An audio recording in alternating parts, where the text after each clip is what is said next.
I'll help. Oh, see, it worked. There is a place where gamers belong. Blasting through the sound waves. Lady Rage. Xander and Moe. Together, they are. Good evening, everybody, and this is Team Rage.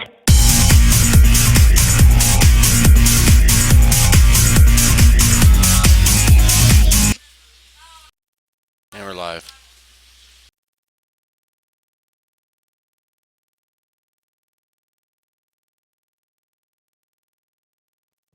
Hello, everybody. This is Moab from Team Rage. Good evening, everybody. This is Lady Rage on Team Rage. This is Silvaria from Team Rage.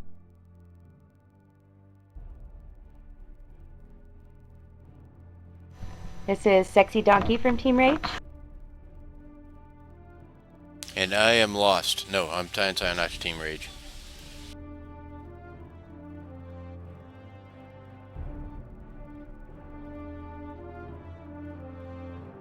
Yeah, finally got it to work. Alright. And tonight's show is very, very special because I gotta find my mouse all day. We have someone that you all know. He's been here before. You probably were just like, hey, he's always been with your group. Basically true. But anyway, Mr. Arkangel is here with us today. I'm gonna call him by his tag. Or kind of there's a giant hair on my mic. There it is. Got it. So, I'll let everyone else take it off. We got like 7 hosts, or 1, 2, 3, 5 hosts besides him. So, there's a lot of people. Well, I'm not gonna be technically a host. I'm just here to stream.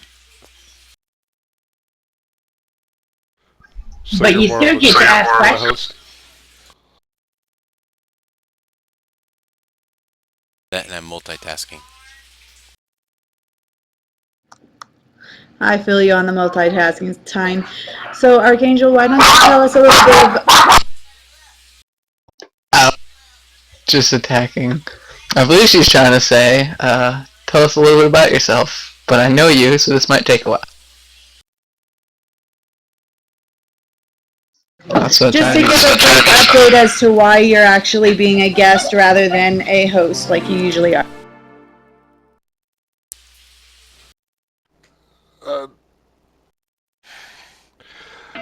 Today I'm being a guest because when I am not hosting this lovely radio show with all these wonderfully insane people, I work in the gaming industry.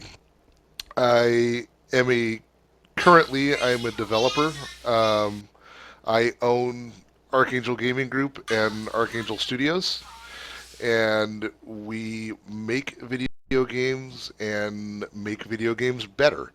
So what I mean by that is not only do we actually produce games now and then on our own, but most of what we do is working with other larger companies and helping with anti-collision and storylines and sometimes character design and modeling and weapons and that kind of stuff. But predominantly, we're one of the people that helps make sure that you don't sink into floors or walk through walls or shoot someone that's standing behind a giant boulder.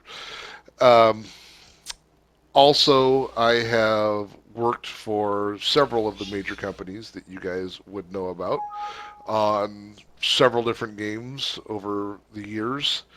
I also own a 14-store independent game store chain on the West Coast, and I sit on a couple boards, the Independent Game Developers Association being one of them, a couple Comic-Con boards that you guys may or may not know. If you're on the West Coast, I'm sure that you will. And let's see. that's really probably about it. I mean, pretty much I've been involved in the gaming industry in some way, shape, or form since I was 14 when I wrote the very first one that I had anything to do with, and I'm a lot older than that now, so... And what was the very first one that you created? The very first game that I made ended up being called Downhill Skiing. It was made for the Apple IIc, and the skier was the letter V, and the trees were the letter T, and it was very, very, very basic, and it was before there were game engines and, well, graphics. You could pretty much make this particular game in... Before there were Windows. Hey, Windows was around, I just didn't know how to use it then. So, That, and it also was mainly DOS back then. uh-huh. Very, very simple game, and surprise, surprise, it sold. And not only did it sell, it sold for a little under $2,000, and my parents, in their infinite wisdom, let me keep half of it, and stuck half into the college / when you grow up fund. And I went, you know, I work a part-time minimum wage job, and I just made like 6 months worth of pay for something that was fun and easy to do. I might have to do more of these. And that's kind of what started this. So I would like to know about what was your favorite project, like the one that you put the most time and effort into, and then afterwards you would just looked back and said to yourself, "This was amazing, and I'm so proud of it." It's a PC game called Undying. The script was written by an author called Clive Barker, who you may know from movies called Hellraiser and some other stuff like that. And the publisher was this little gaming company called Electronic Arts. Got a little bit bigger. I think some people know them now. It doesn't ring a bell. Experience. Amazing, amazing experience. I wasn't all that stinking important, but I learned a whole lot. I got to sit down with an awesome author who has a very twisted mind, and I think probably helped twist mine in some very good ways in thinking up storylines. But everything about that game I still love today. In fact, I personally still pick that game up and play it, and still love it just as much as day one. Now we have a couple of questions here in the chat. One of them was Chieftain. He was asking, or possibly, I'm sorry, I always say he and I really shouldn't, but they were asking, well, their exact words were, "Can you find me a job with a gaming company? I owned a Mac LC2, sorry, so I'm as old as you are." And the other question was from Dr. Stone, and he was asking if you've ever played Zork. So I'll let you go ahead and answer those. Yes, I have played Zork. Not for a long time, but I'm sure I actually probably still have a copy of it floating around somewhere. I think if you have Black Ops 1, you can play it. Is Zork in Black Ops 1? Hey, When the little cheat where you get out of your chair, you can go to the terminal to type in your cheats, and you can type in like Zork. Well, I think they call it Zorg, but it's still the same game. And I have returned to Zork somewhere too, so yes, I have played both of them. As far as Chieftain, if you send me a resume, I do talk to people all the livelong day. So the real question is, are you qualified and what your level is and all that jazz. But I absolutely believe in our industry supporting each other. So that means that those that are talented and should have a position, I believe that those of us that are lucky enough to be in one, um, you stay on the lookout. When you find stuff, you let your network know. And honestly, that's how I became a part of this show, was um, being referred to it by friends, watching it, liking it, talking, behind the scenes with the people that were involved, and being invited to participate. And now I'm part of the show, except for today where I'm a guest, which is still kind of odd. But yeah, I think that 100%. If you've got a resume and stuff, then message me. I know that you are friended with me on Facebook, so hit me up and I will see what you've got, and if it's fitting to something, I will forward it along to the appropriate people. You can always add my Twitter too if you guys don't have that, and I do have a tendency to post so and so is looking for this, because most of my friends and all that stuff are our industry, go figure, or affiliated with the industry in some way, shape, or form. So again, we all try and say, hey, PopCap's hiring, hey, Sony's hiring, hey, whoever, because we all like to make money and live indoors and occasionally eat off other than the dollar menu. So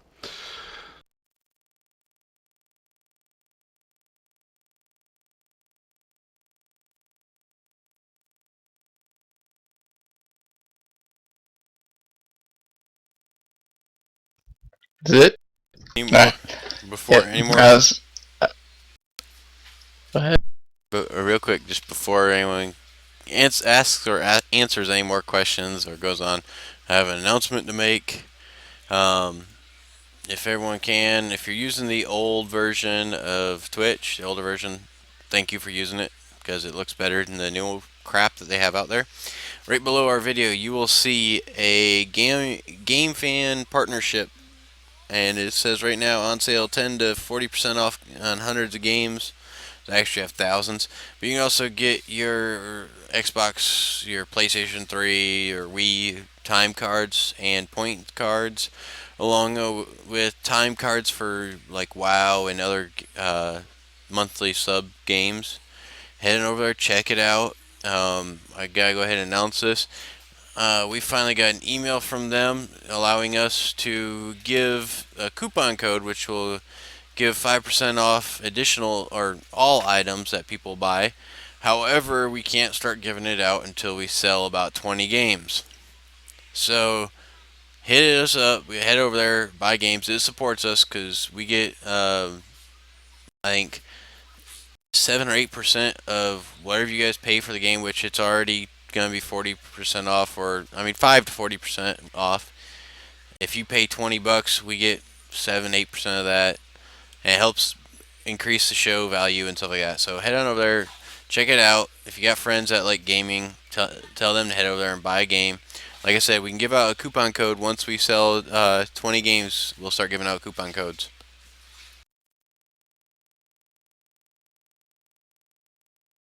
And don't forget to hit that follow button if you like the show. And thank Should you be- to those returning listeners. Yes. My mic is way too loud. I hate. Now, Tyne, just to make sure that I'm looking in the right place, because of course I'll probably be buying games too. You're talking about the big link down in our info area, correct? Yes, it should be a gray box that says Game Fan Partnership. Yeah, the buy games and support my channel. Okay. Yep. Wanted to make sure I was looking at that right. Thank you.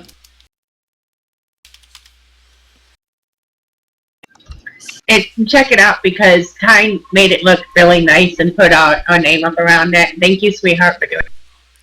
No problem. And for those of you who are interested in the new Tomb Raider, it's half off there. Star Trek half off there. Dishonored's half off. Bioshock Infinite is $45. Battlefield 3 is $30. And the list of discounts goes on and on. So go ahead and check it out. Yeah, just from the front page here, I'm seeing Bioshock Infinite, Star Trek, Dishonored, and Tomb Raider all on sale until the 12th of this month. So hurry in and check it out if you're going to, because that's a pretty good deal. Also, they sell games for all systems, not just computer.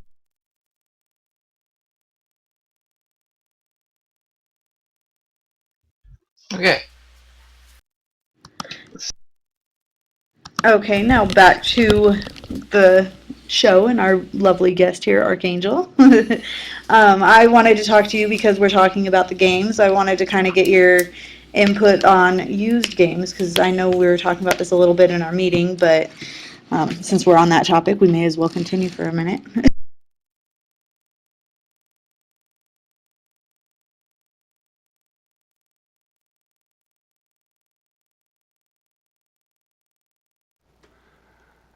And any specific thing on used games, or just the overall topic, or do you want me to just start like they know what we were talking about earlier? Kind of going over what we were talking about earlier about why, from a developer's perspective, selling used games isn't so good. I know that, or isn't very well done. I know that a lot of people, like you said earlier, they have budgets, they've got things to do, so getting them used is a great deal for them, but it has other effects on the developer side. So since most of our readers are players rather than developers, I'd like you to start with the developer's point of view on whether you think it should be allowed, why you feel the way you feel, just kind of basically what we were talking about a bit in our pre-show meeting. Sure. The used game market is a very hot button topic right now.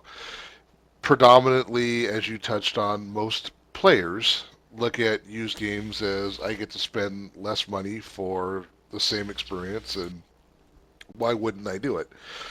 And, with the exception of the fact that I don't think anyone thinks that places like GameStop that buy used games off, or even independent stores like ours, probably pay anywhere close to what they would like to get when they trade them in. Buying them for cheaper used is still a huge advantage, and something that most people are more than happy to take advantage of so that they can get the game and maybe get two, or maybe not have to eat macaroni and cheese, or top ramen for the week because they bought a game.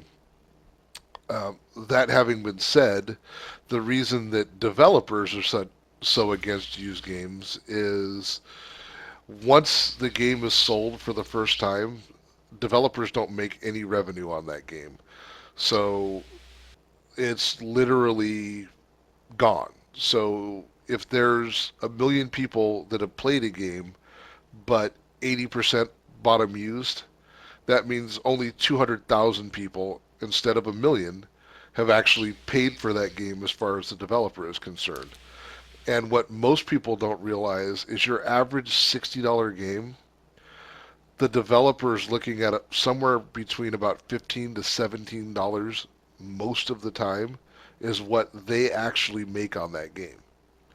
Most of what you're paying is going to the wholesalers of the game, the people that transported the game, the people that pressed the CD, made the case, made the cover, and then your local game store, your average GameStop, Walmart, Target, larger scale store. They buy that $60 game for somewhere in the neighborhood of $12 to $17 less than $60. the developer makes, like I said, about the same, and the rest of it is split up that way. So, though I know we as end user gamers say, man, I just paid $60, you're not paying that to the developer. So that's where you get stuff like Tomb Raider that seem to have sold a whole bunch of copies, and this particular show made a statement several months ago that was, Tomb Raider sold X amount of copies at $60 a pop. They're saying they didn't make any money. I can't see how they didn't do that. And my comment to Moab that he never saw when he said that was, you're looking not at what the developer actually got, you're looking at what the total sale was. And it was nowhere near that. And now you've got people wanting better graphics and more area to run around in and more stuff to interact with. And the teams are getting bigger, the technology is getting more expensive, and you've got games that have hundreds of people working on them and millions of dollars in budget. And if they come out and they make $100 million, but it costs them $95 million to make it, it's studios close over that now. So used games are, a really big deal both ways, and that's why the game developer side has done a lot to try and shut them down. And I think that the end consumer really needs to be aware of where their $60 actually goes and what it's paying for before they get down on the developers saying they don't support used games.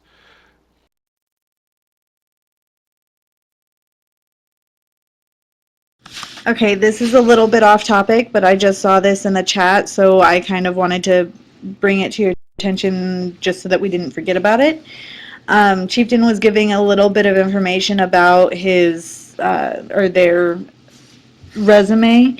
Is there somewhere where he could go? Do you have like a Facebook page or something? I'm sorry that I don't already know this, just because I haven't been able to get on with you guys very often. But is there a page that he can go to where he can send you his resume? I will type it in chat. And I also see your thing, Chieftain, when you're talking Call of Duty. And Call of Duty is the exception to the rule. I would say just about every single gamer can tell you that there are very, very, very few games that rake you over the coals for as much DLC and updates that are, essentially map packs and that kind of stuff that Call of Duty does versus anything else. And that one of the reasons why they're doing some of that stuff is what they have for costs. Though I agree Call of Duty has made significantly more than, what their costs are. You're looking at they're the cash cow for Activision. So they're pushing Call of Duty really hard because they can, and it's what's kept them from going under with some seriously underperforming games that are owned by Activision. And is that necessarily fair to just the Call of Duty player? No. But again, knowing the whole picture is that's their we print money game. So they milk everything they can out of it, and then all the rest of their stuff they throw money at and hope that something sticks. And so far they've made, one really good game that makes a lot of money and a bunch that doesn't.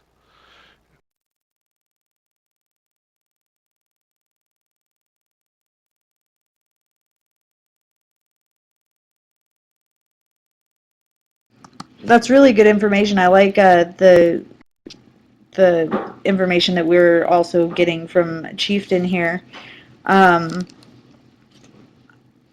I it's really interesting because I personally have never really thought about where each dollar is going.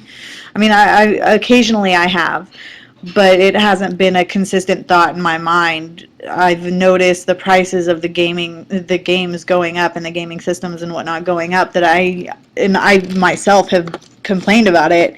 And now that I'm actually sitting here thinking about it, it makes so much sense not to be able to get as much money because there are so many people that are involved in creating a game.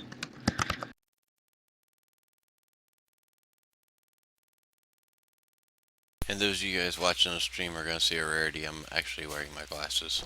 I agree. And for so many people like me, I love gaming, but I find myself sometimes just looking at a game and going, man, I really want this, but I have to wait until the price drops or hope that I can make it to GameStop and somebody's already, exchanged it for another game or sold it and it's cheaper because it's used.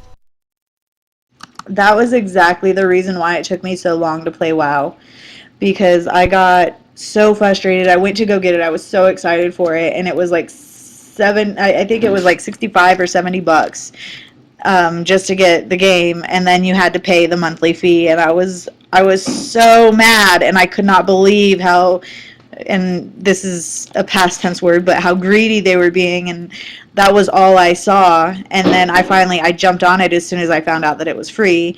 And now, like I said, thinking about it, so much goes into it. And there are these updates. I mean, it's an online game, so obviously these updates are being, the developers and whatnot are having to constantly work on this game. So that kind of clears up a little bit of the gaming frustration for people who haven't really thought about it, because I know a lot of gamers get very frustrated with the price of games.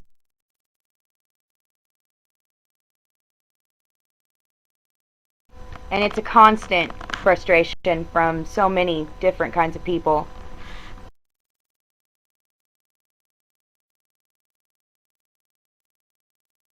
I, for one, would Yes. like to see more gaming companies kind of catering a little bit to people who really want to play the game but can't necessarily afford it when it's at full price like that. I understand they need to make their money, but at the same time, they want more people to play these games, and they can't. So I think that they should price drop a little bit to get more games out there. I agree with that statement, and one of the things that they're looking at doing is not releasing full games. This is a serious discussion, releasing things in episodes. So you will go and buy um, a episode 1 of a game, or if it's a Call of Duty style game, part of the single player and one multiplayer map, and depending on what their sales are, they'll continue to release more stuff. um, Thanks, Dr. Stone. um, the real issue that I have with this, even as a developer, is you potentially leave a whole bunch of games unfinished and leave your customers hanging. And how many games or novels or movies have we started that you know stunk at the beginning but developed into something better? So I get that makes it cheaper, and I get that allows people to vote with their wallet and do it in a cost effective and maybe $15-20 beginning. But I foresee so many things that don't get finished, and so many games that don't get realized, and so many people that are pissed off, that I shudder to think that if that's where we end up, what it's going to be. Um, and the flip side of that is, where do we go? Do you back down on some of the stuff that costs a lot of money and try and make it cheaper? Because, again, your distributors and your manufacturers, they're not going to take less money, and pretty much your game stores aren't going to. And really, now that I've told you what most of the developers make, unless we're talking a download only game, which the profit's a little bit more. Most people have a really hard time going, a developer shouldn't make, 15, 16 bucks on a $60 game.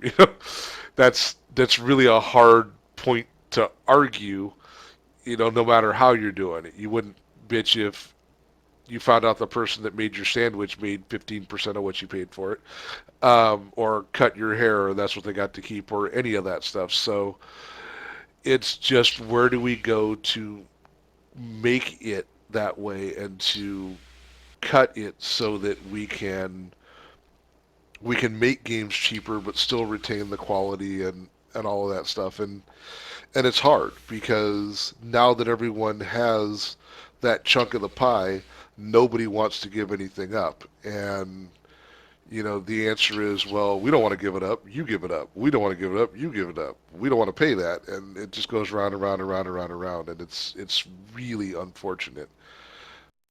I noticed that a lot of companies now, they're starting to spend a little more money on the games, and other companies are cutting money, like you're saying, and they're doing so by voice actors. On some games, are actually hiring the better talented voice actors, like Steve Blum, a friend of mine, and I say he's a friend because I've known him and talked to him and his personal channels and gone on with interviews with him and met him at all the Comic Cons and everything else.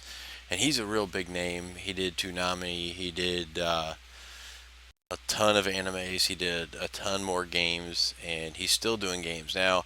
And he said that at one point last year, when the economy got bad and they weren't looking to hire, he couldn't find work. But this year he's finding a ton of work because people are wanting the voice actors in the games. They don't want them missing. So now the companies are going back to hiring these voice actors.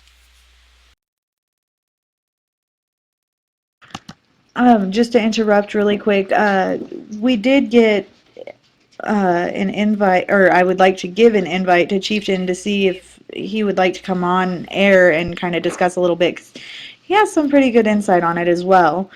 And we like interacting with our audience. So if you would like to get a hold of us, that you can.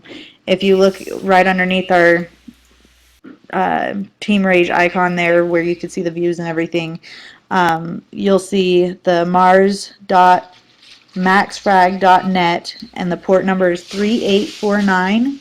So if you would like to, and if you have Ventrilo, then please come on, because you would have a lot to be able to contribute to the conversation. And now you guys can go back to talking about your stuff. So I'm sorry to interrupt you guys to say that, but I'm sure Chieftain has that. Yeah, I was gonna say, if you don't remember Chieftain, he was on when Pink Power Ranger was on, and that's who started the whole grift ball and stuff. That would be true. And just as I'm scanning what's in there, Ultimate, I completely and totally agree with what you're saying for GameStop and their pricing. And again, some of the independents are just as bad. Realistically, and that is something I do have a problem with. Again, it's such a big chunk of their revenue, and we as gamers have continued to pay that it's really, really difficult to get them to change. But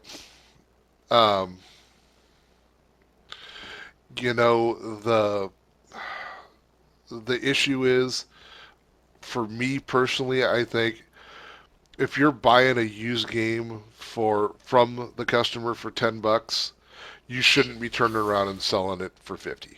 I really truly believe that. So there's nothing that I can say to support that, other than I'm all for them buying games cheaply if they're going to sell them cheaply. But there's got to be some type of structure. Mark them up 50%, buy them for $10, sell them for 15. I don't think too many people would bitch. Um, buy them for 20, sell them for 30. I don't think too many people would bitch. But when you buy them for $2 and you sell them for 30, that's why there's commercials on TV that have that, and the stupid memes with the living room full of games and saying GameStop offered $10. But as much as I hate to say it, and I want to blame it all on the stores, corporate and independent, for doing that, we as the consumers still buy them. So why are they going to change? Yep. We've got to vote with our wallets for what it is that we want, and that's the same with games that you love. If you don't buy games, if you pirate games, if you buy only used games, those games will go away because either the developers will quit making them or they'll go out of business. And one of the best examples that I have for this personally is a game called Reckoning Kingdoms of Alamar, which I think is one of the best games I've played in the last 5 years. A lot of fun, really fleshed out system, just a blast to play for anyone that even remotely likes the genre that it's in. And that game spent a ton of money being made. They did a really good job with it. They had some really good, cheap DLC set for it. And because it didn't sell Call of Duty numbers, and they spent Call of Duty money developing it, the developer is out of business. The guy that owned the developer is bankrupt, and everybody that worked for the studio is gone. And that's ridiculous. But the reason for it was you had all kinds of people that were, we'll pick it up when it's used and cheap, or, oh no, we're playing only one of these, and yeah, we'll get that one later, or pirated it on the PC, and it's pathetic because I don't know anyone that's played that game that went, I hate this game, it sucks. And that should never happen. And then, like Chieftain said, you've got games that, again, I thoroughly enjoyed. I really liked the Epic Mickey series. And their game company is gone, not because everyone said it sucked, because that wasn't the case. And, I was at E3 when it won some awards, and I think most people liked it, but it didn't sell a ton when it was brand new. And, I can tell you from our store experience, it sold quite well used. But so what? The developer never saw that. So by the time they sold anything that was even close to a sounding good number, they'd been paying out bills for 2.5 years. And that was it. They were done. They just couldn't keep the doors open. And more and more studios are having that problem every day. And if we don't, as the gaming community, start doing something about it with what we buy and what we support and how we buy it and how we support it, then we're going to have Call of Duty 85 and cell phone games, and that's going to be gaming or pay-to-plays. And I don't think that anyone wants to see that, least of all the developers. But the bottom line is, if you can't make any money doing something, you're going to do what does.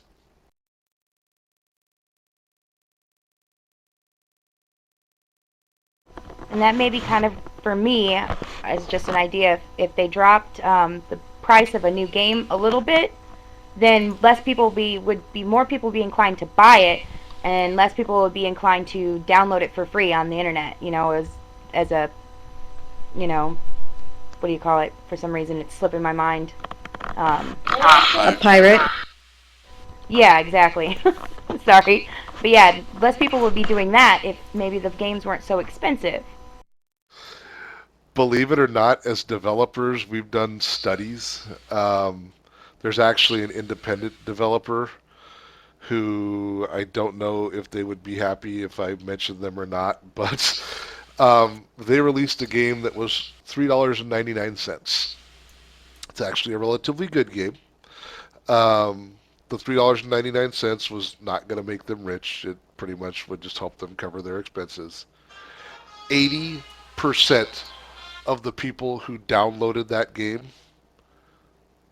stole it at $3.99, which is completely and totally pathetic. Not only did they steal it, but they, to track what was going on, they made it unbeatable if it was pirated. You could get to a certain point and then stop. And they had people complaining that they couldn't get past this particular point in the game with their stolen game, and talking about how horrible the game was, and the developers sucked and everything else. And it was posted in their forums. If you stole the game, this is where you're stuck because you didn't buy the game. And there's more than that particular one that's happened, but whether it's a $100 game or it's a $4 game, it's been shown that the theft of them is the same. And, again, don't get me wrong, I understand that if you don't have money, you simply don't have money, and that doesn't mean you still don't want to play. But we have to understand that if we're not paying for the games that we want, developers will stop making the games that we want. And I do completely agree that stuff is getting out of hand. I mean, I remember buying the PS3 and going, at the discounts that I got on stuff, walking out the door and going, that was a quick $2,500, which is obscene. But, again, part of it is we paid it. So why do they want to really work at getting the price down? I have to agree with you on that. I know that Sexy Donkey was saying that if it was cheaper, some people would, or a lot of people would be deterred. But I don't necessarily agree with that, because you see so many people, and even when you're doing a basic Google search, you'll see these torrents and stuff popping up if you're looking for anything, whether it's a movie or music or games or whatever you're searching. And some of the games or the things that I've seen pop up on there are cheap. You only pay $1. You can get iPhone apps and stuff off of there. And, well, I don't know about iPhone, but I don't really look into that kind of stuff. Yeah, I kind of thought you could, because I believe they have pretty much everything for torrent. But, you can get iPhone apps, and yet your typical iPhone app is only 99 cents to maybe $3. If some of them go a little bit higher depending on what type of game or app you're getting, but typically it's right around there, and even those are constantly being pirated, so that's just terrible. Now, 1 second before we go any further, I'm sorry to kind of switch so drastically, but Chieftain is having a hard time. They haven't used Ventrilo before, so I'm going to ask Moab or Tyne to kind of walk him through setting him up the way you guys did me, because I don't remember. Not without disconnecting and everything first.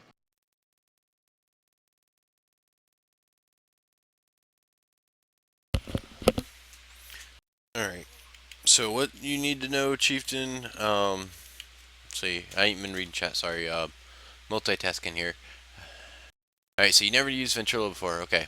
So what you're going to do is, once you get installed and loaded, you're going to want to, you'll see username, server, all that.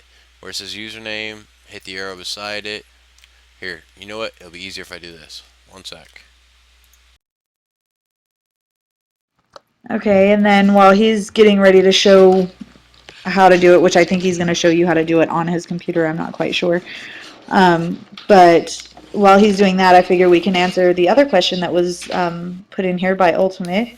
So they ask, do you think that when they make the coded games for console prices will drop after time, or do you think that it will be better to lower the prices of all games in general? And Archangel, I'll go ahead and let you answer. Well, I'll say my little piece first. I personally, I think that it would probably be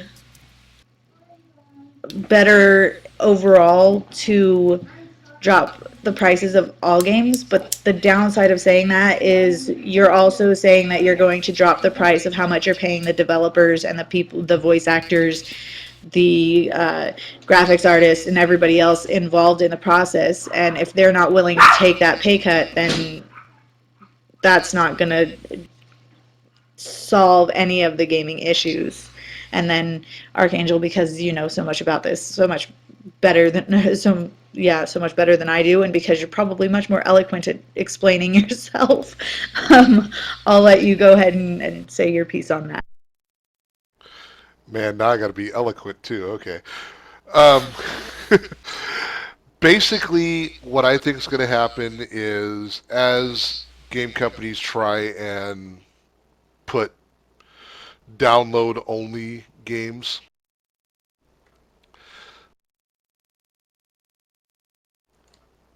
you're going to see those games get cheaper versus traditional, I go in and I buy the disc games. And that's going to be how they start doing it. Realistically, right now, I think there would be a lot of uproar if you just said we're going to eliminate discs and everything's going to be a download code. But if you start doing it cheaper, then I think you're going to have a whole bunch of people just do it, and then they'll just eliminate discs and go, hey, most people bought it this way anyway. And then the consumers won't be able to say anything about it. So that's really the direction that I think you're going to see that go if it makes them cheaper. But what I think is going to be the more significant thing is I don't think you're going to see the price increase that you've seen traditionally with a new console launch with the newer stuff. I think they're going to implement the less used games and that kind of stuff and then try and keep it closer to leveling off and just saying, we're not increasing the price, therefore you're paying less. Okay, real quick. I'm going to show him how to sign into Vent. Alright, all you got to do is you'll see username up top. And right now mine's set. You hit the arrow beside it. You'll click new. And you'll type in your name. Then you'll hit OK. And then you see server here. And you just hit to the side. And this is where you type new, type your name in, and then you put host name, the port number, password, and leave default channel blank, and hit OK. And then you should be set. All you gotta do is hit connect, which will be over here.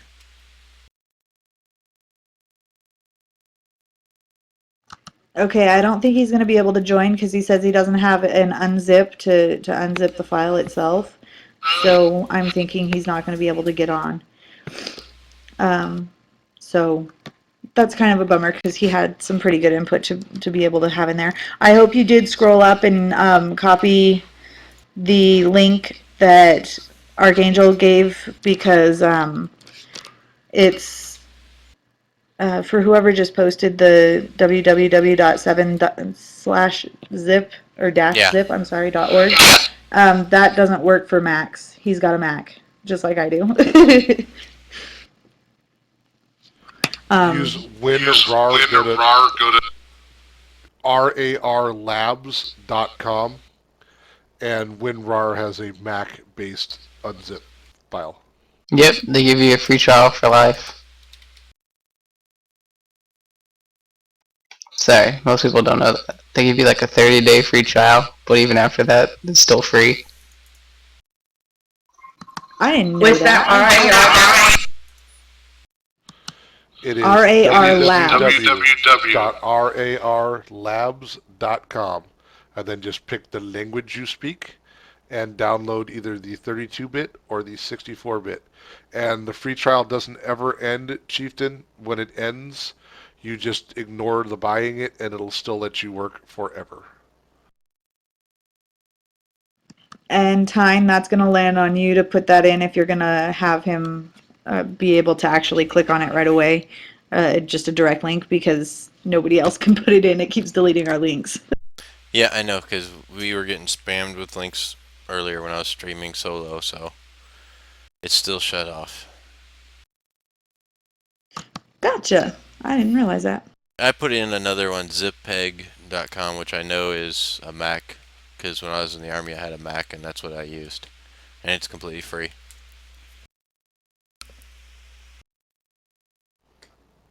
Cool, because I didn't know that one.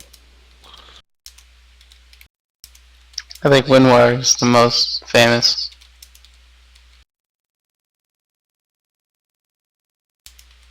Yeah, it's kind of the superstar on that.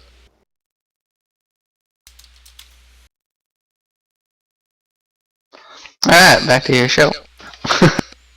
Kind of turned into a discussion about other things. But, yeah. Don't know exactly where we left off because we strayed so far from the path. We were talking about... go ahead. Oh, I was just going to ask, what was the project? We'll go ahead because I know you do a lot of anti-collision and stuff that you help other developers make their games. They hire you to do a job and you do it and voila. But what was your favorite game that you have actually worked on? I know you probably said it earlier, but I Chris worked asked. on, my favorite game is Undying, which I strongly encourage anyone that is a PC gamer to go look at eBay. I mean, you can even contact me. We can get that game, I think, for like $10 now, or maybe even cheaper. I haven't looked for it in a while, but it is definitely worth playing. If you have 5.1 or a 5.1 headset, absolutely use it. It's one of the first games that you can actually hear stuff in different spots, and it's a play with the lights off in a nice dark room and turn the sound up game. And I think, I'm still proud of it today as much as I was the day one being able to work on it. So.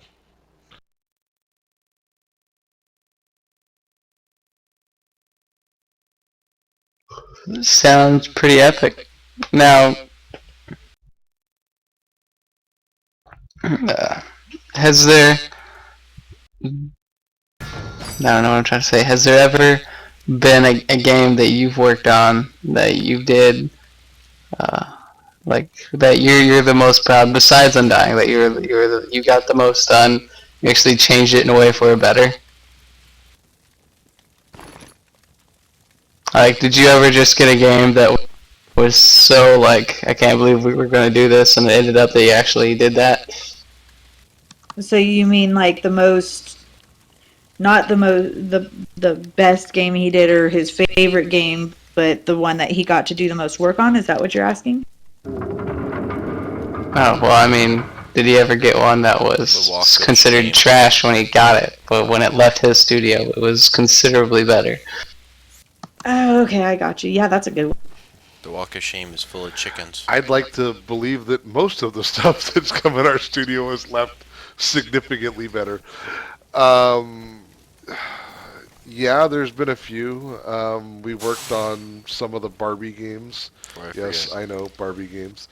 That prior to us being an assisting developer had traditionally been considered, trash, and the two that we were involved in then turned around and won awards. So being able to take that series and take it from, yeah, it's pink, it has Barbie, and that's why it sells, to something that was actually given an award by the developers community, Yeah, I consider that a really big deal, even though the game itself is not something that I would ever play on my own.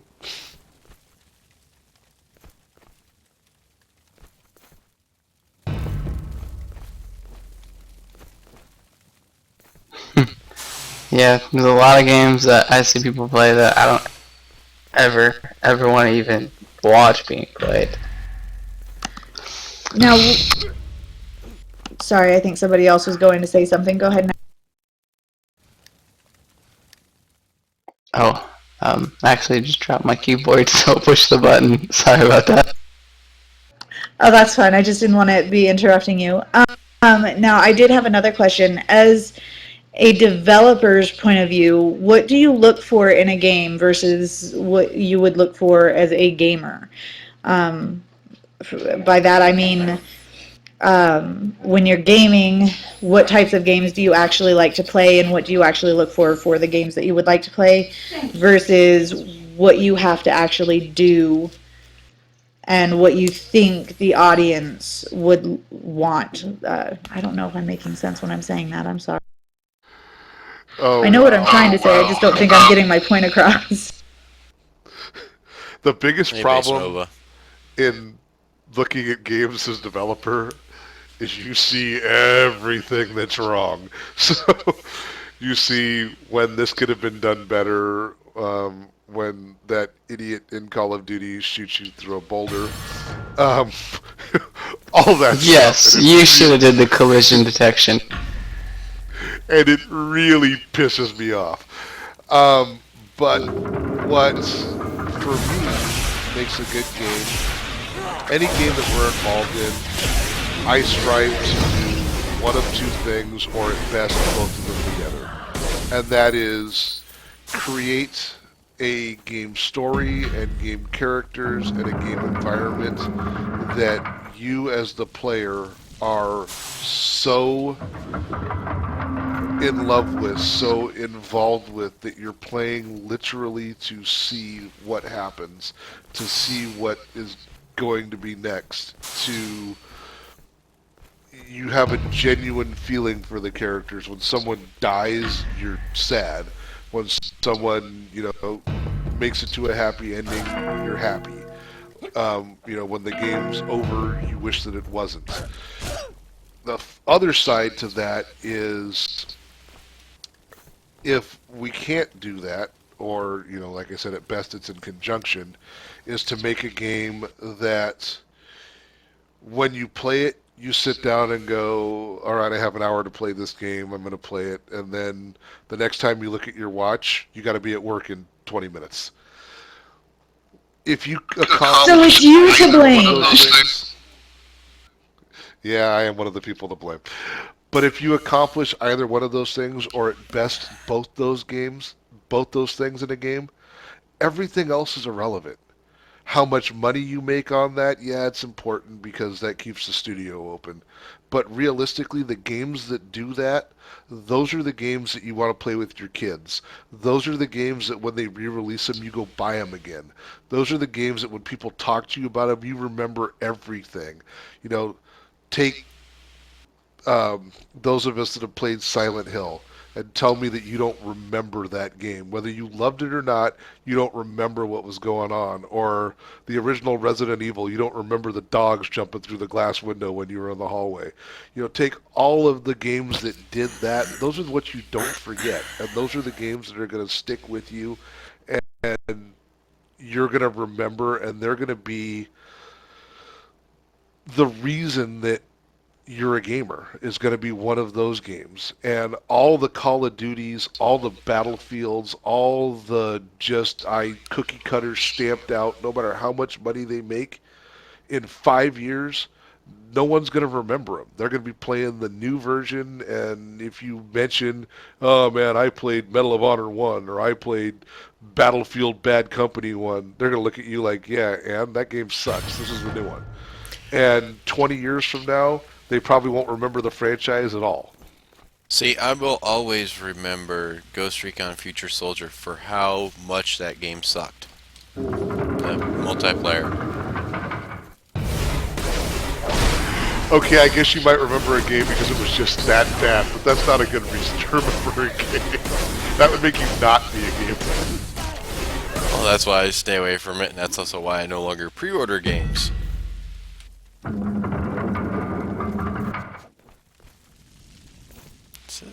So, Tyne, you're saying I should take your money when they make Call of Duty Future Soldier 97? Yeah, I will never purchase it. Come on, I'll make you a good deal on pre-ordering Ghost. No. Don't say that. You'll have people knocking and sending emails to you. Where in the fuck? So I heard. A little birdie told me. No. Those damn little birds, they give out every secret information you don't want out.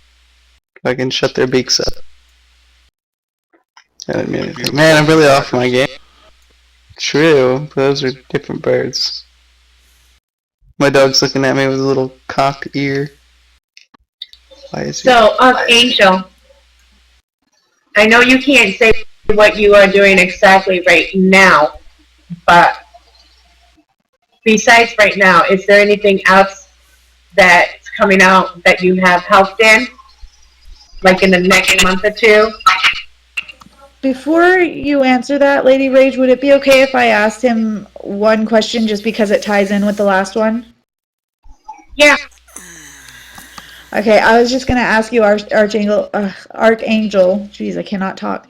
Do you think and do you find that it helps you as a developer being a gamer as well? Or do you think that that kind of hinders you? It hinders me in being a gamer, but God, yes, it helps me as being a developer. You know, the sad part is the more games I work on, the less I get to play. And it's twofold. One is just time-based. I play stuff that we're working on, obviously, and as opposed to stuff that I want to play. And sometimes they overlap. But from the developer standpoint, oh yeah, it's great because I can draw from things that have been done before, whether by us or by someone else, or storylines that have been put out, and hopefully make things that are better and improved on, and you know, incorporate things that we all loved from other stuff. So absolutely being a gamer is a plus to being a developer. I would say you would be, no matter how smart and talented you were, you would be sincerely deficient if you weren't really into games and you were a developer. Very cool. Now, is there a specific area either when gaming or when developing, whichever one you choose, but is there a specific area that really you get on and you start doing it and you just think, oh, you know, kind of like a face palm, or just want to pull your hair out because it just frustrates you so much? Whether looking at that as a gamer thinking, oh, the developer should have done this, or as a developer thinking, I know that gaming would be better this way, but damn it all to hell, I still have to do this anyway.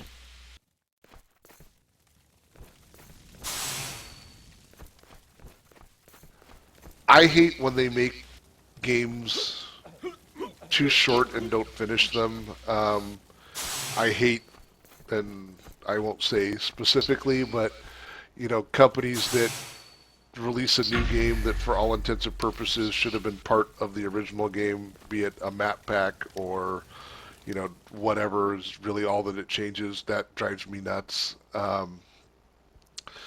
You know, I hate games that I think that somebody pushed out simply because they wanted a paycheck, or this happens a lot with games for movies, things that get shoved out because they say Iron Man or Spider-Man or Batman or Transformers, and I want to like walk up and go, oh, you worked on that game, come here, so I can slap the hell out of you.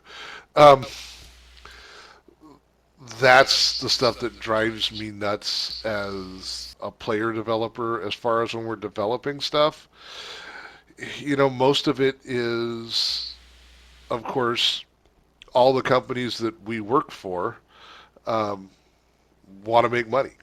And, again, though I have been in the it's been all of our money in the game, I generally try to avoid that. I've found that if we do the best we can and we offer the best input we can and we let someone else risk large chunks of money, then we get to survive for another day and lick our wounds and figure out a way to do it better next time without me having to do it from the back seat of the car I'm living in because I don't own a home anymore.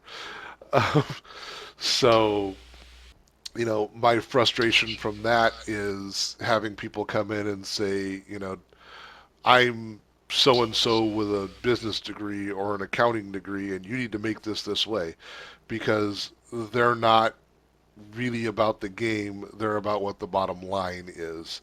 And, yeah, the bottom line is nice. I get that there's so much money that's being spent and you have to make this much money and everything. But if that's really your primary concern, you're not making the best game you can make. You're trying to wring the most money out of whatever game you make. And that's counterproductive. I agree.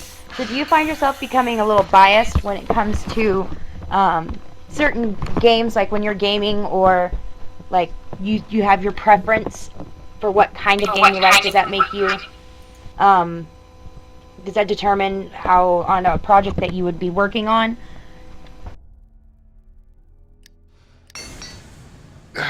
Yeah, I've been sucked into projects specifically because I had respect for the person that did them, or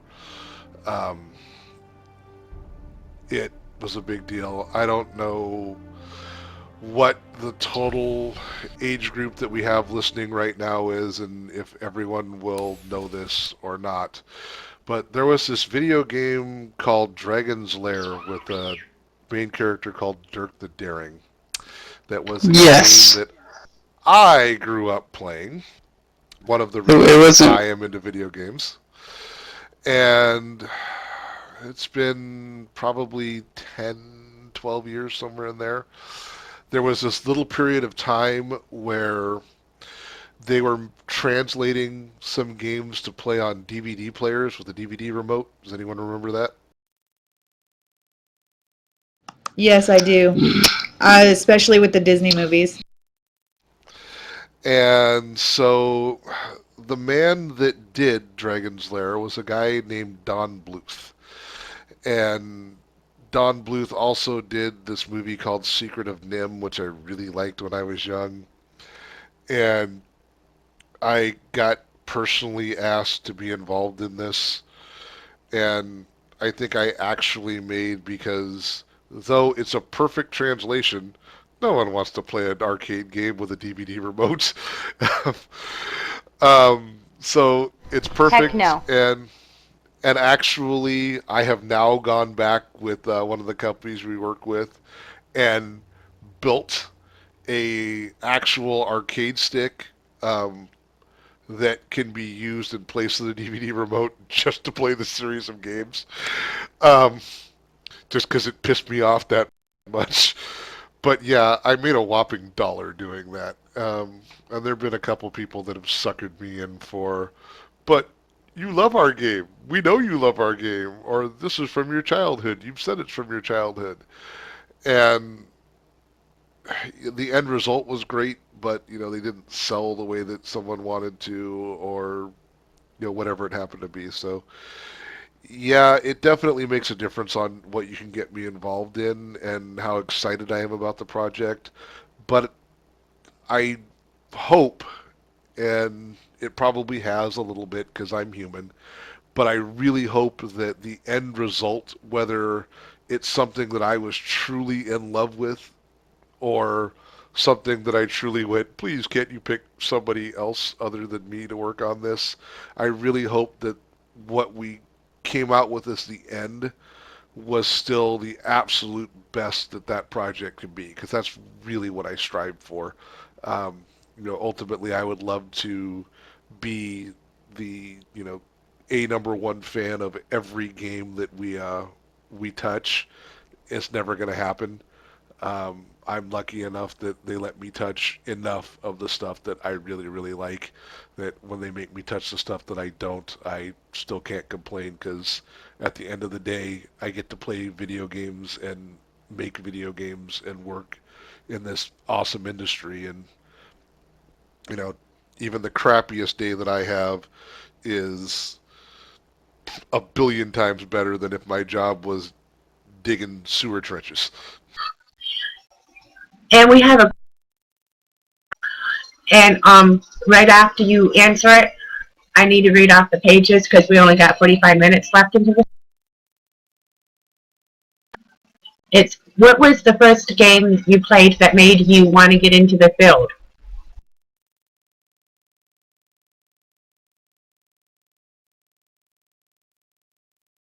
I'm sorry, I didn't catch that. What was the first game you played that made you want to get into the field of work? Wow, that's hard. Because I think, you know, for me, gaming was kind of an evolutionary thing. Remember when I had gotten really into games, but it started off slowly.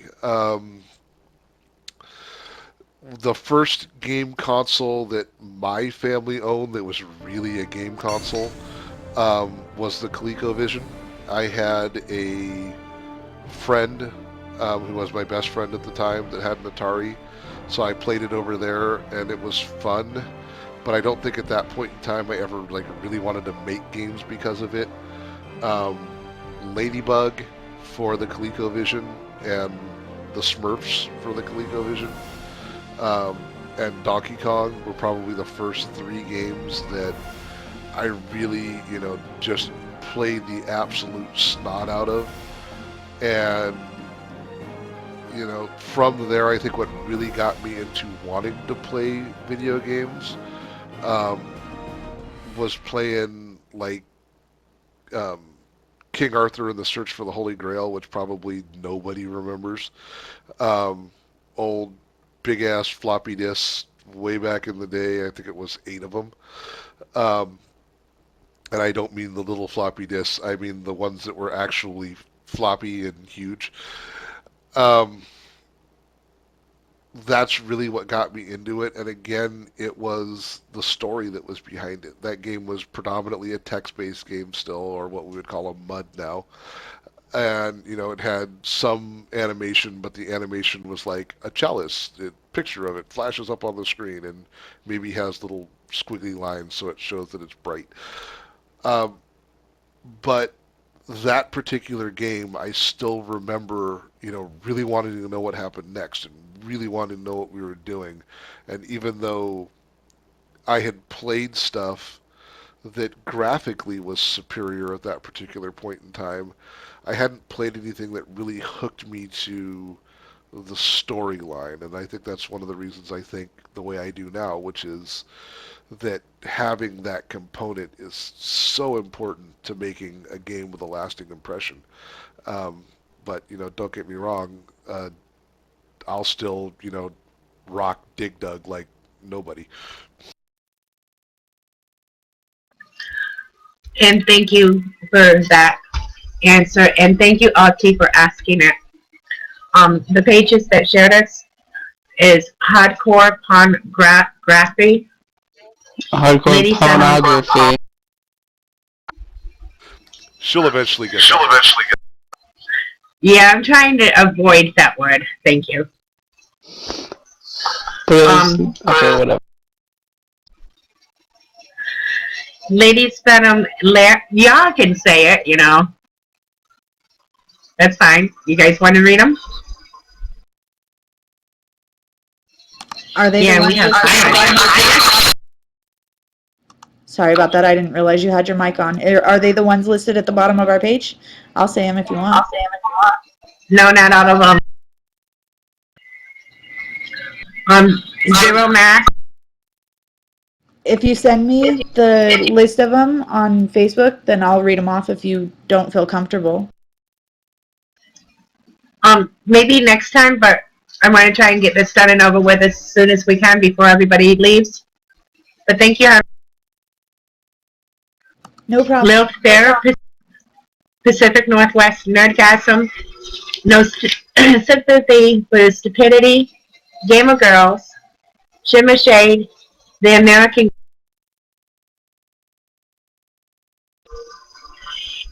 Gaming World and Entertainment Network, Elite Skilled Gamers, I Fucking Love Video Games, The Casual Gamer, Team Rage Anime Page, Team Rage Clan Page,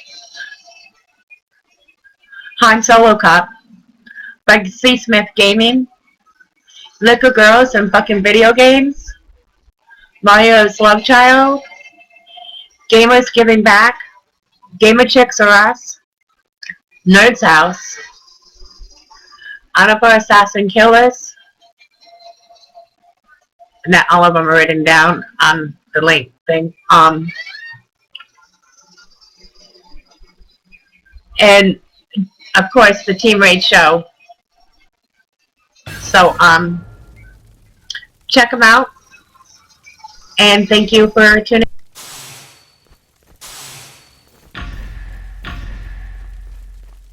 And since we're doing shout-outs, I want to thank everybody who's tuned in. Those of you who have come back and are recurring listeners, we really appreciate that. We like having the loyalty, and we love having you here and chatting with us in both the chat and if you decide to get on Ventrilo. I second that, and also say myself thank you for everyone pretty much disagreeing what Silvaria just said.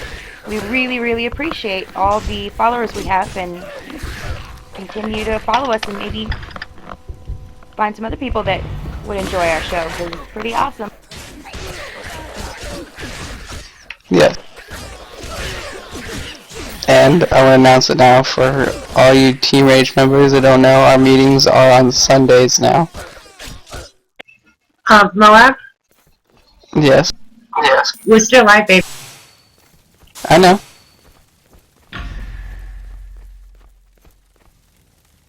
If I don't say it now, I forget. That's how I am. So anyway, that's why I said part of the Team Rage group. I didn't say everyone. I think what he's trying to do is let everyone know that's watching that we have meetings on Sunday, so if they want to see something in a show, they need to let us know before Sunday. Yeah. Yeah, that's a good thinking. That's good thinking, Ty. Thanks you covered for me. Why'd you have to make it so noticeable? Wait, what? Oh yeah, we're live. No, I'm just kidding. I need.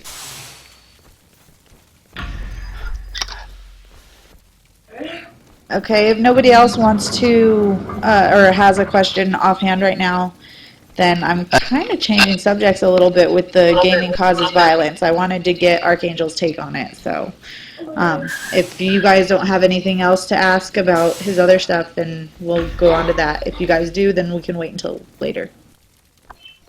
I just have one thing. Arkangel, can you turn your Facebook on as well? I can, yes ma'am.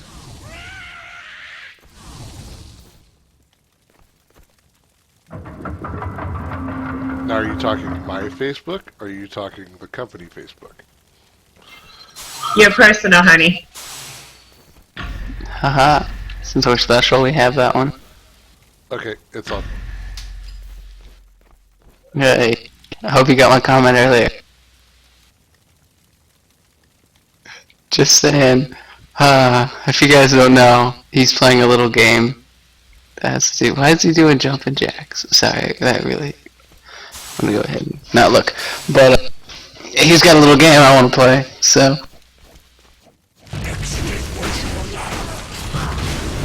Little something called Metro. Nice game. Pretty good. I haven't played it. Seen a lot of videos. Okay, moving on. Like Silvaria said, with the violence in video games, what is your take on that? In answer to your thing, we could probably do something. Oh.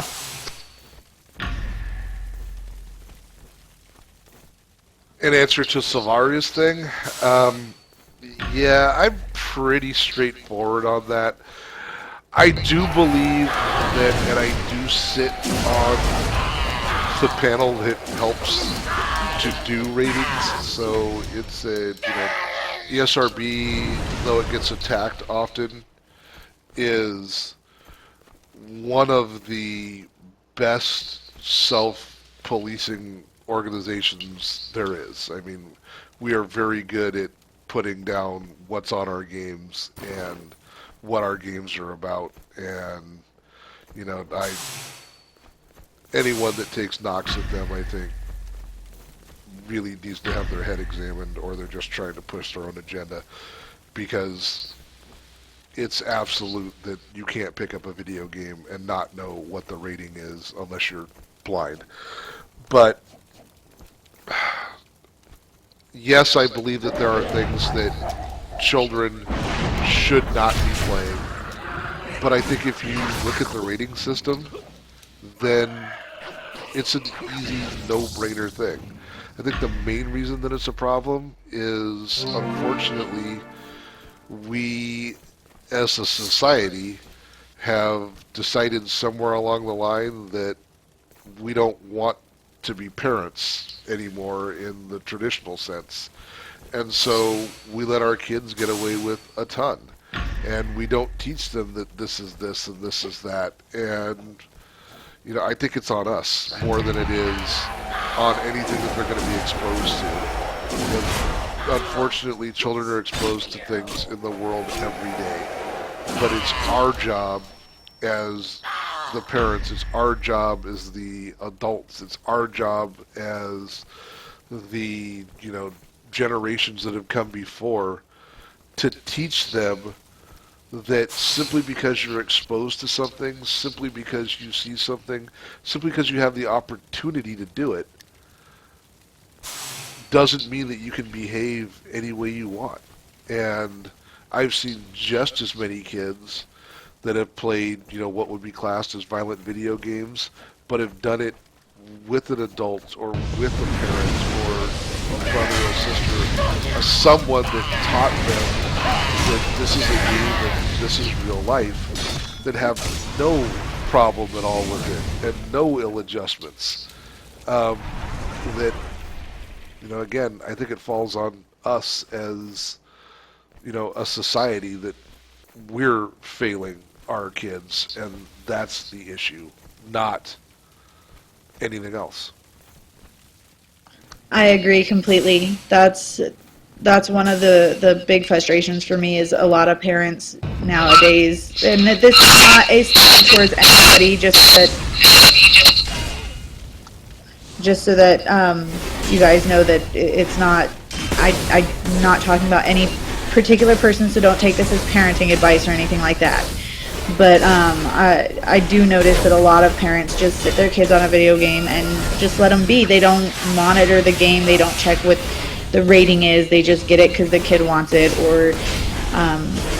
or even worse, they don't explain to the children what is and is not reality. The only downside with games, to me, is the better the graphics that we have and that we are coming up with and throughout time, it does, I think, desensitize us a little bit towards seeing violent things.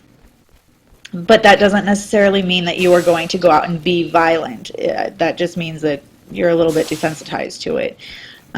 Beyond that, I agree completely. It's a parenting issue and not a gaming issue. This is supposed to be known that it is something to do for fun and something that's supposed to be done because it's fake and it's a way to get your aggression out, not as something to give you ideas of what to do and that, this is reality. Again, I think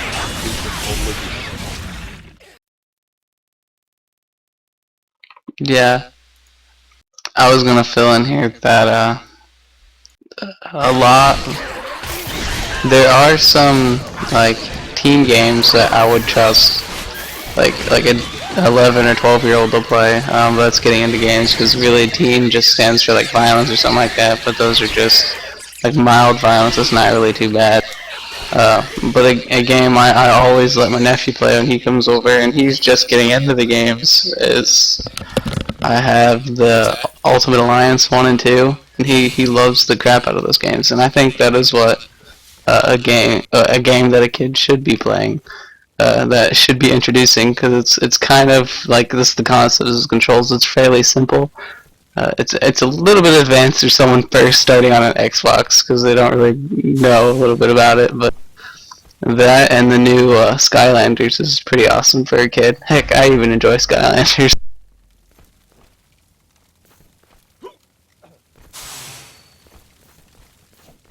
And this is something I haven't brought up before. What do you think about games that require a certain controller to play? And I'm not just like rhythm games. I'm not including those. Like Skylanders that have the portal. Do you think that that's going to be something that some more game companies are going to use? I think game companies will take it as far as they can take it, to be honest. I think as we progress with our gaming, like I mentioned before, we're progressing so much in the graphics, and it's not just there that we're progressing. The consoles and everything are getting more complicated and more in-depth because there's so much that it can do. And I think as they're coming out with games, and as they're coming out with better and more superior, I guess I should say, gaming systems and games themselves, they're going to want those remotes and those different types of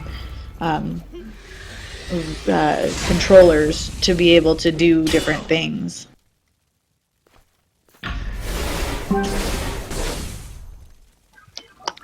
Well, see, I could easily scare you on this, and this is all I'm gonna say because I can't say any more to this. But think of Skylanders style,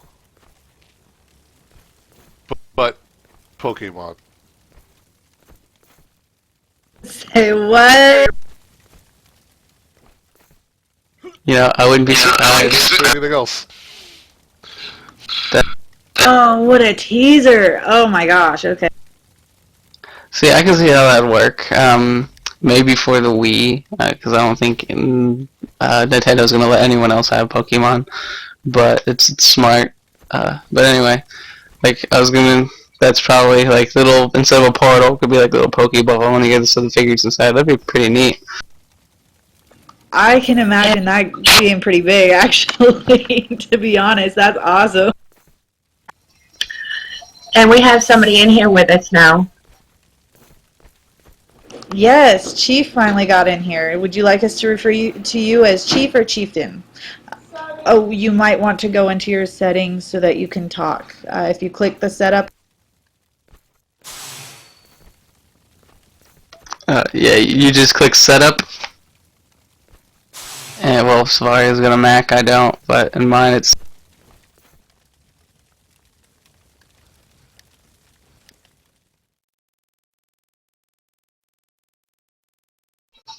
So, Byra, do you want to walk him through it, honey, seeing how you own the Mac?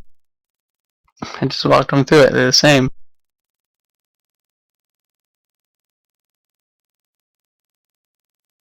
Unless it doesn't work when you're in settings. But yeah, it's pretty fun. Well, he figures that out. You can go ahead and cut me off whenever, doesn't matter. I'm sorry about that. I thought you guys were hearing me, and this whole time No. it wasn't having my mic on for some reason. Yeah, when you're in settings, you can't. Oh, okay. Well, that's good to know. I didn't realize that. I had walked him through the whole thing and not realized it. Okay, Chieftain, if you click Setup right here on the right-hand side, it's going to pop up and it's going to say Voice. You want to make sure that the first 2 of the 3 checks are checked, and then underneath that, you're going to see something called a hotkey. That is a shortcut, basically, a shortcut on your computer. You can push any button, you can have it be the space bar, the number 2, whatever.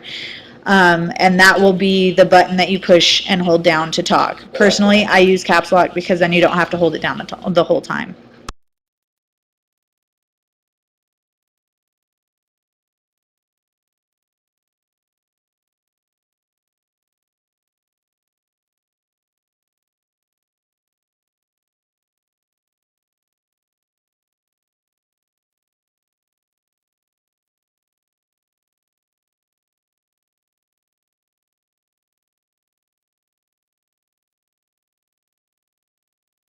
Ditto.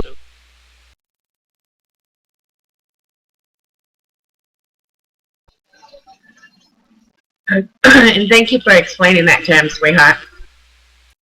Oh, you're... Sorry, I've got a very upset 6-year-old who does not want to go to bed.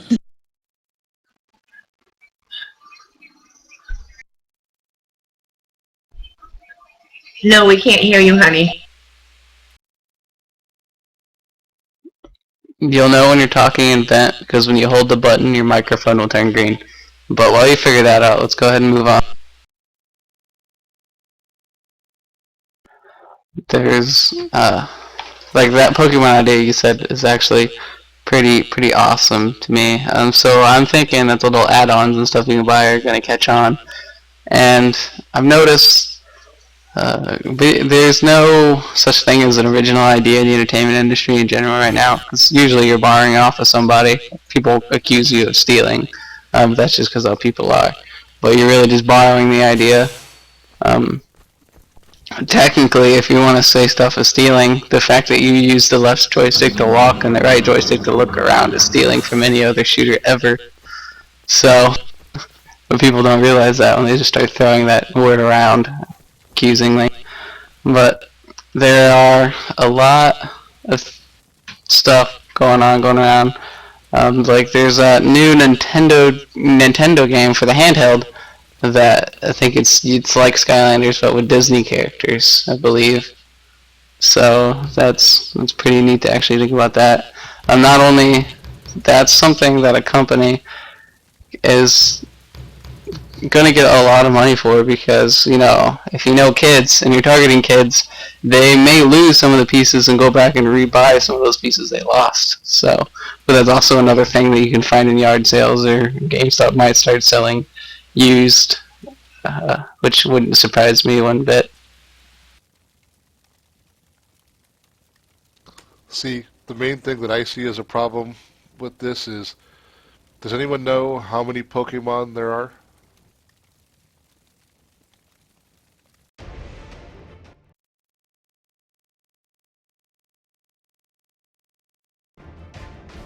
Does anyone know how many Skylanders there are? Like 30.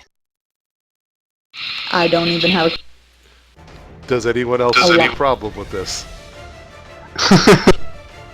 Well, if they, That's a bad question. well, if they limit it. By the way, Chieftain, if you're hearing double, you gotta mute the radio show in Twitch. So then you won't hear double anymore.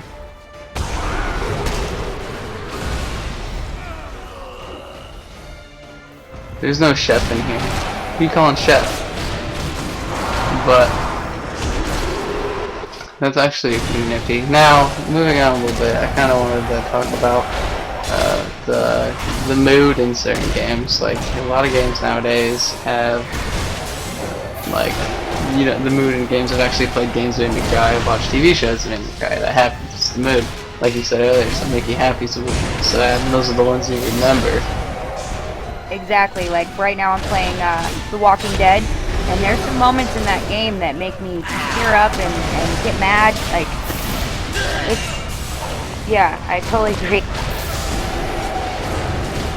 And a lot of things is, you brought up the Walking Dead. It kind of branched off from what I was going to talk about, but get your opinion as a developer. Is Telltale Games, do you think what they're doing with the kind of the point-click based adventure on the consoles, do you think that's like an untapped market that they tapped into and actually is growing popular? Or do you really think it's more of the Walking Dead tagged onto that game that made that game popular? It's The Walking Dead. I mean, well, sorry. People hit the button when I'm talking. It's really loud. I'm trying to fix that. I get ear raped every time I hear my voice through someone else's mic. And So do I. Every time you talk. Shh. People throw that word around a lot. Rape. You need to not quit using the word rape in games and such not. But anyway.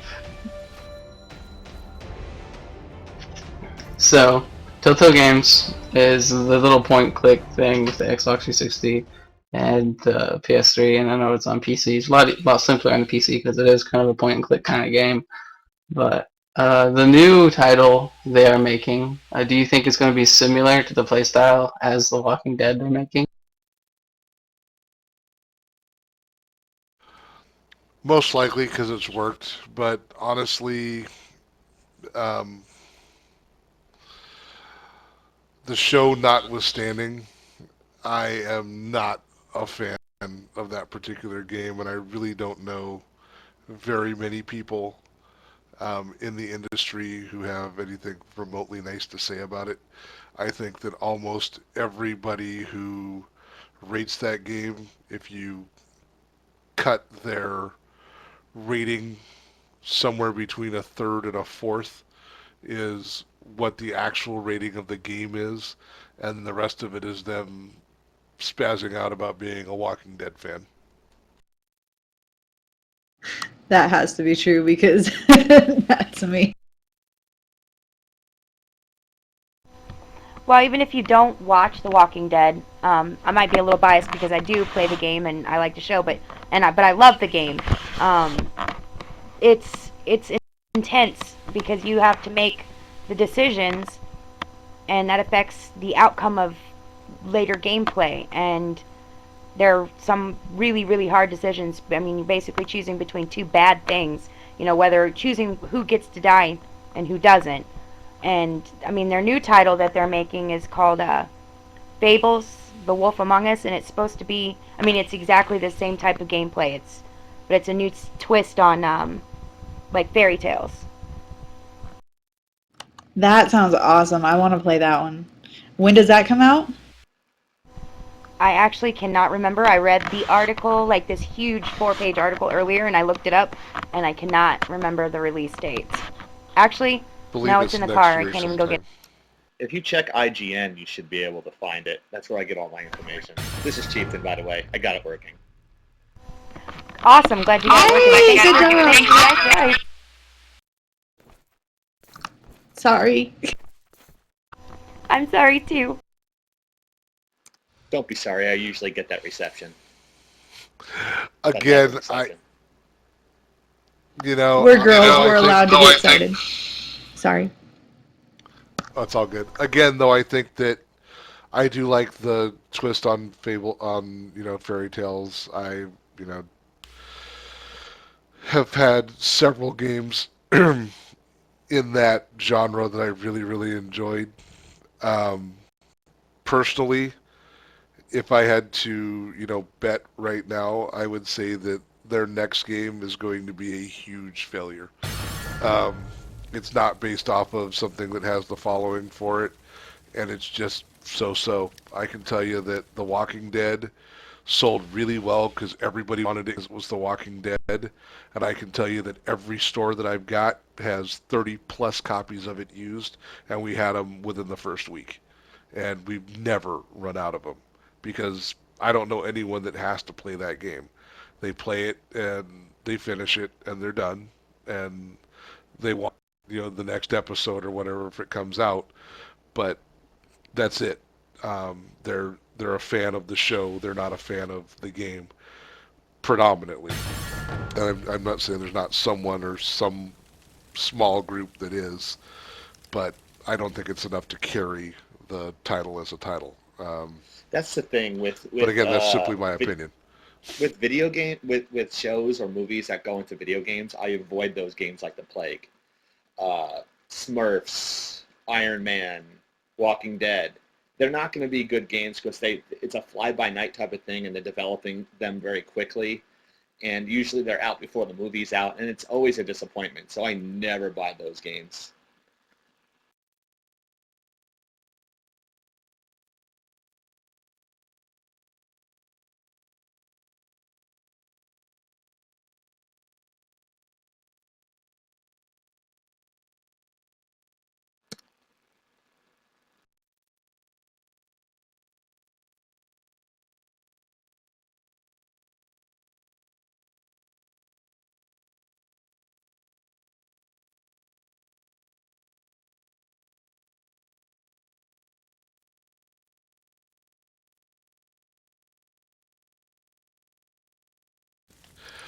I think if the Time we can- show does well, Oh.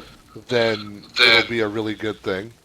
If the show does poorly, they're very closely tied together. So it could be a huge success. It could be a huge failure. I think that this is a newer and better way to do some of the stuff that's going on, but realistically, just like Chieftain said, I'm really, really, really leery of most games that have anything to do with a movie or a television show or anything, because 99% of the reason they're made is they're trading on the name of that movie or that TV show or whatever, and they know that. So, again, they're hoping that you come in and you buy it because your little kid likes Iron Man or Spider-Man or Batman, or you like The Walking Dead, and Spider-Man's right there to line. I'll buy anything Spider-Man, but everything else sucks.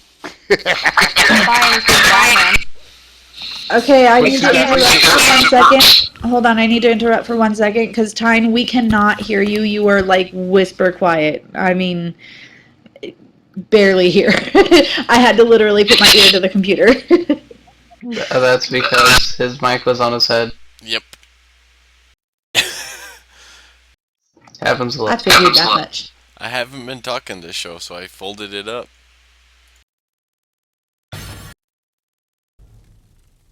And Sylvaria, do you have the sound on to the stream? Nope.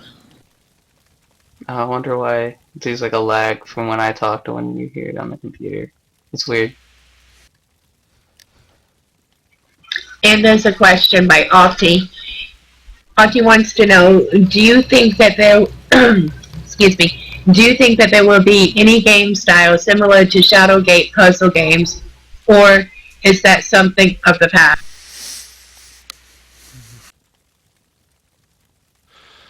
I can tell you that I know that they're working on revamping that right now. Whether it comes out of the planning stage or not, I don't know. But I do know that it's been something that is being explored. I have been privy to a couple conversations. So it's absolutely something that's being looked at being done. But I also think that it's stage, so the answer is yes.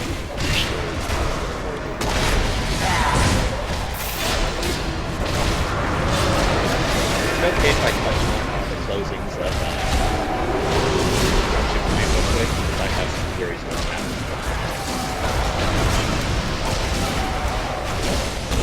I don't have a problem with it.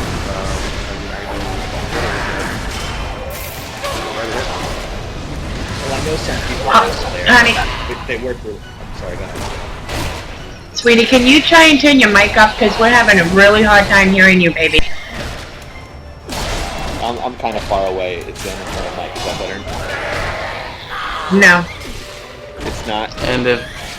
And fine if you could turn down the game volume, because when you're standing still it's fine, but when you get into a big heated battle it's really loud. I actually haven't been able to figure out how to turn up or down my mic right now on my Mac, so I would not be able to tell him how to do that. Do you guys know where to go for it? You get closer. I use a headset, so, and its only setting is really effing loud, prepared to be deaf afterwards, so.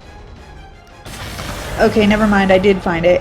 If you go into the setup on the right hand side, it automatically pops up under the voice category, and on the right hand side of that you'll see a I don't know what to call it, I always call it like a minimizer, but you can max or min. It's a slider.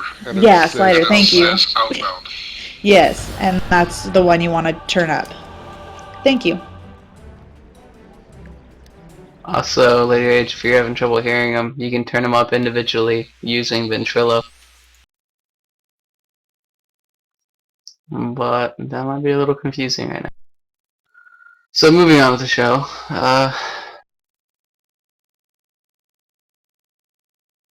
Chieftain, you were going to say something about...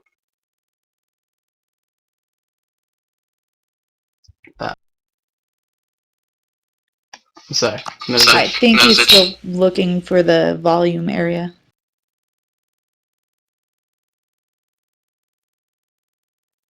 Okay. But I had another question. It just slipped my head. I just thought it was really good, and then I got cut off, and I couldn't remember it again. But I could hear him fine, so I think it's just that Lady Rage couldn't hear you, and also because I'm using a headset. I was hearing him fine. It was a little bit quieter, but not much. Anyway, back to the show. So is there anything else? We've only got about 10 or so minutes left. So is there anything else that you wanted to really touch upon?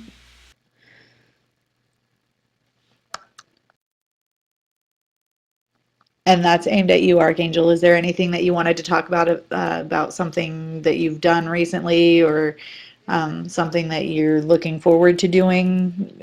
Granted, you can't give us details of anything, obviously, because that would be breaking a lot of confidentiality issues. But if there is... There's a lot of stuff I wish I could... I mean... I know a lot about the next-gen consoles. I know a lot about the future of... Well, I can tell you that there's a change that's going to be happening to peripherals that is going to be probably the most significant interactive change since the console. Period. And I know exactly what it is, and I know exactly what is going to happen, and I can't say crap. Okay, that brings me to my next question. How in the world do you manage to keep stuff like that to yourself? There are some people that I can talk to about it, because they have the same, Bible/phone book/ being beat to death with this NDA should we ever speak clause. So, and we do talk about it, and we do sit down and go over stuff, but sometimes it's really difficult. So I got a call, a text when we were on the show, what was it, 2 days ago, Moab, about something super cool. It's about to happen, and I had to say something, but I probably ended up with the most cryptic thing ever, which there's this thing. It's going to be really awesome, and it's going to be super cool, and I can't tell you anything about it, but it's so, that stuff is sometimes irritating. The really annoying ones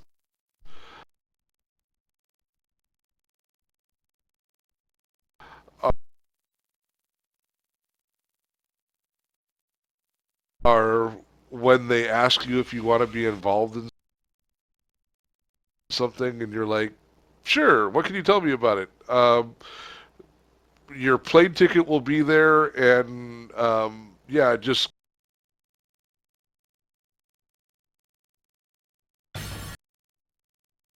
go to the airport, and we'll fly you over here, and then we'll have the meeting. And you feel like you're going to go somewhere and get whacked, because they just don't tell you anything. But they pay for your plane ticket? I always have to pay for mine. Yeah, I wish in some ways... Sexy Donkey, I had a question for you. Now that they've always... Yes, ma'am. I've always got my plane ticket paid for. Maybe they've always been wanting to whack me in the flight, and they just chicken out when I get Someone's holding the bike. Yes, ma'am. Oh, wow. I don't know if I'm having a lag or what, but people were still talking. Yeah, we're going to have to start rounding it up because we don't have that much time left. I was wondering, the Fables game that you were talking about, are you talking about the actual Fables? right. Okay, I will. I'm just trying to find the release date for the game that Sexy Donkey was mentioning earlier, the Fable game. Is that in the Fable series? You're talking about like the original Fable and then Fable 2, 3, and now the fourth one, right? No. It's made off of a comic book, actually. It's called Fables: The Wolf Among Us.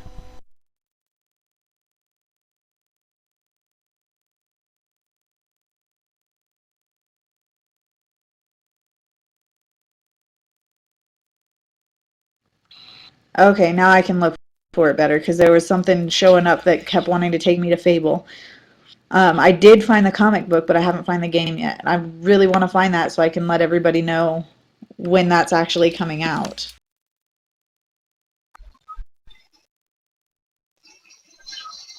Did you guys hear me?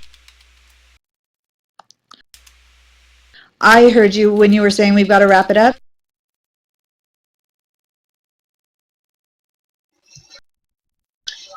Yeah, because I want the song played tonight. Ladies, just so you know, it doesn't currently have an actual release date. It's TBD for quarter 3, 2013. And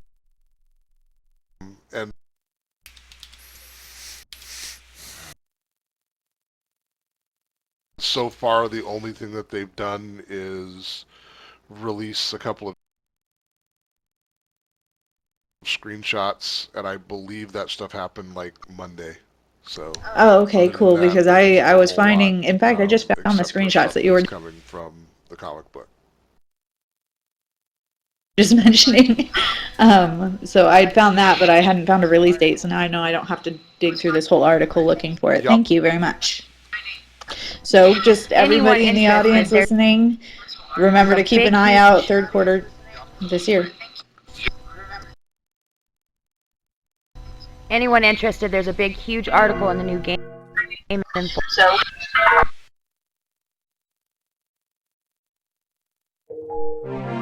Alright, I'm going to be ending the show now. Thank you all for watching. The rest of them spread their thanks. Alright, I'm ending the show now, guys. Because right now Vent is having issues.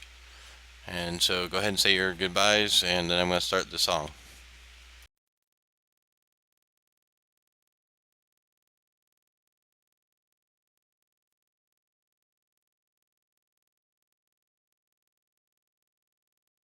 Alright, goodbye everyone. I'm going to go ahead and say it for him because Vent's ping's going crazy with everyone. So go ahead and start the song. Hopefully you guys had a great time, enjoyed the show, whatnot. If you got any comments or anything, hit us up.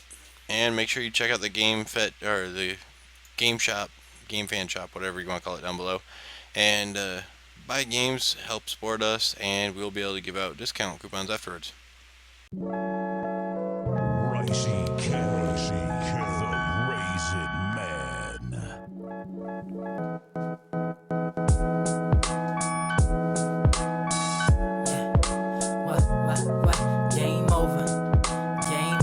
This life is a pitfall. You either make it over or get tossed into the abyss. Life is a so don't miss the opportunity to make a difference while you here. Ain't no extra lies when you die, cause death interferes with your plans. The sands of time don't even show up. Hold up, don't lose it, better land mines before you blow up. You know what? I question these blocks like what's inside of it. Lies being lost in this world, and a lot of it got to do with your mindset. When you gonna start to select the right settings, the controllers in your heart. I'm trying to spark confidence. It ain't about prominence. Bleeding over colors, capture the flag for dominance. Duty stars calling in the form of a halo, telling fables of angels and cheating up can enable a glitch. So you can try to crack the code if you like, but when that clock strikes 0, that's the end of your life. So game over. Game over. Game over. Game over. Game over. Ain't no extra lives when you die. Just game over. Game over. Game over. Game over. Game over. Game over. Don't you run out of time, or game over. Game over. Game over. Game over. Game over. Ain't no extra lives when you die, just game over. Grab the coins, we got money to get. Achievement unlocked, I need 100%. They say success is a wonderful feeling, so I gotta put it down. So every single one is convinced, thought we was one up, preparing to live a long life. That my homie lost his life for hitting the wrong pipe. I kinda find it retarded though, how these weak rappers stay lying in articles. I peep the whole picture like they dealing in particles. Now I'm the glitch, like Vanilla be a small fiery Mario. Even stars don't stay alive, I stay ahead of my time like 1080i and 85. Ain't no resets, extra life, we all walking the same path, left to right, and everyone feel tension. Like a first person shooter, remember that brain's got an unreal engine. They say that life's a game, indefinite, you gotta take the cards you dealt, you can't change them in the preferences. Been through a bit on the sticks, now you face two options, continue or quit. Too bad the moment of clarity ain't before the hangover. Maybe it wouldn't be game over. Game over, over, over, over, over. Yep, Game over, never knowing it's your time to go. Game over, never knowing it's your time to go. Game over, never knowing it's your time to go. Game over, no. Game over, never knowing it's your time to go. Game over, never knowing it's your time to go. Game over, never knowing it's your time to go. Game over, no. And I'ma let my story unfold. Side scroll, how many lives am I on? I'm no feline, so people shouting YOLO. But they grown though, what they don't know. Living la vida, loco, out of control. Calling the reaper, now they wanna unplug. Say they done, try to back up, but the cartridge is stuck. Wanna give up, but the thought's too much. Lost their lunch, done tossed it up, and I'm walking out cause I saw enough. And they wonder why the boss is tough. They not ready, they lost in the pitfall. Jungle, no machete. Hey, and the snakes in the grass already. Yeah, they already. Don't you forget it. When the music gets sad, don't sweat it. Put another record, reach it to the highest level. Hey, let it be known, achievements last forever. So I'ma live forever because I never settle. Just celebrate life. Game over, never knowing it's your time to go. Game over, never knowing it's your time to go. Game over, never knowing it's your time to go. Game over, no. Game over, never knowing it's your time to go. Game over, never knowing it's your time to go. Game over, never knowing it's your time to go. Game over, no.